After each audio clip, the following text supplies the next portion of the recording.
It's 49ers Cutback Podcast time.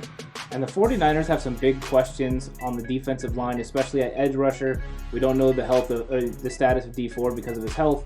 This is all got to get ironed out. And Horse, some options are going to be available in free agency, and we really need to examine some of those and see if cost-effectively wise and plus talent-wise, some of these make sense.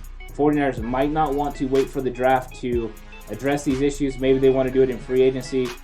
Horse, what do you think about the 49ers signing Haason Reddick as their outside edge pass rusher? Yeah, Haason Reddick's coming from Arizona, where he really didn't transition to full-time edge rusher till this past year because of injuries to Chandler Jones.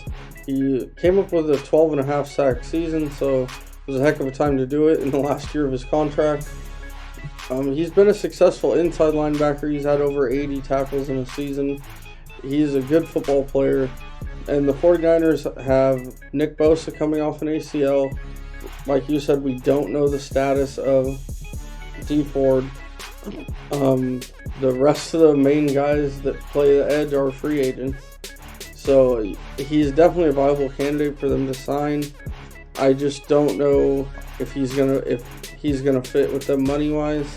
We're looking at about somewhere between 10 and 11 million a year over 4 years to sign a guy like that.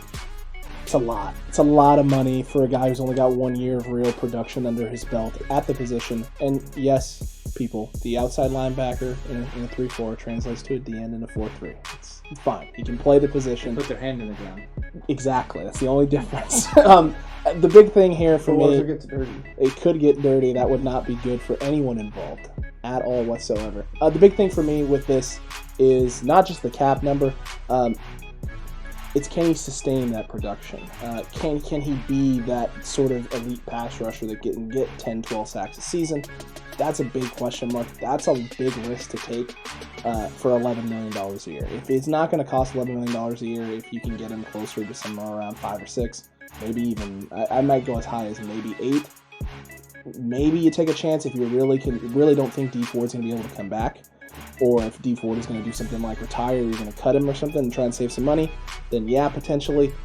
But as we've talked about, you don't really save that much from cutting Dee Ford this year. You save more money if you cut him next season than you would this season.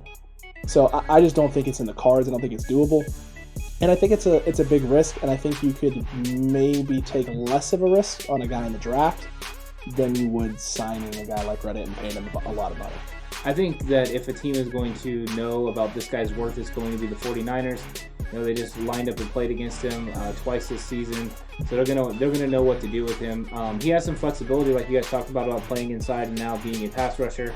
This is something I see for one of the 49ers that they have currently that they just brought back on a futures deal.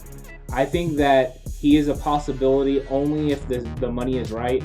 But I think that the real concern is the edge, and they really need to make sure they address it. If Dee Ford is going to be healthy, and that's a big if, then you don't really have to address it to this, level.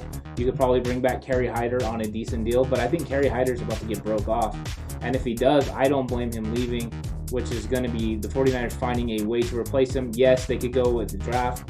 At the 12th pick, there's a couple of guys there that they could take in that scenario, but I think it's always a good idea to look at this situation. Plus, because they have an estimated market value on what this guy is going to be, doesn't mean that's going to be his market value. So it could be a time when players have to take less money because of what the salary cap is going to be. And in that scenario, he might fit for the 49ers. I'm not saying he is, but he has ties to James Bettcher, the new coach. So he's familiar with them. So if they will all know about this guy. And if they do go that way, it's going to be a very calculated risk, and one that I'm sure they can live with. But I wouldn't do it at $11 million. But something less than that, hey, why not? But I do think there's other more cost-effective options that are out there that I'm sure they will look into first. Yeah, he's the classic boomer bust free agent guy that doesn't have a ton of production, has a lot of physical ability in 1 year of production, and he's the type of guy I see. You guys will know what I mean when I say this. Those teams that never win, overpaying for his services. Yeah. So that's just up to him. If he wants to go play for, I don't know, the Bengals and make $12 million a year, that's Lots great. of decisions on bad teams. Huh? Yeah, the Bengals or the Jets. Well, I don't want to take shots at the Jets because I like Robert Saleh. Correct. If he wants to go play for someone like that and make $12 million, that's great. If he wants to come play for a team like the Niners and make $7 to $8 million, that'd probably be a smarter move for his career. I mean, doesn't he seem like a complete Pete Carroll guy? Like, this would be a guy that Pete Carroll would go snag to play the edge. I don't know. He's not dumb, and he's never hit anyone. So. Wow! Oh, my Lord. Zing! If you're enjoying all these new videos we're posting out, the daily uploads, you have to keep hitting that subscribe button. We're up huge amounts of subscribers right now. We appreciate the love and appreciate the support. We want to keep pumping out this content for you, but you got to keep hitting that subscribe button. Hit it right now. Smack that thing. Hit the like button. Hit the notification bell. That way, when we post these daily videos, you're here right away as soon as they post. You got all the info. You can brag to everybody about how smart you are about the 49ers. And keep having conversations in the comment section. There's been a lot of great takes and a lot of good conversation, and that's what we're doing right now. We're bringing in possible players for the 49ers. We want to know what you think about it. Is that money too much? Let us know. We really do want to know. We want to have a conversation with you. It's a lot of fun. Yeah, let us know what you would pay for Haason Reddick if you're the Niners. Absolutely. Until next time, you 49ers fans, stay safe. You know the right way. Is always the 49ers way.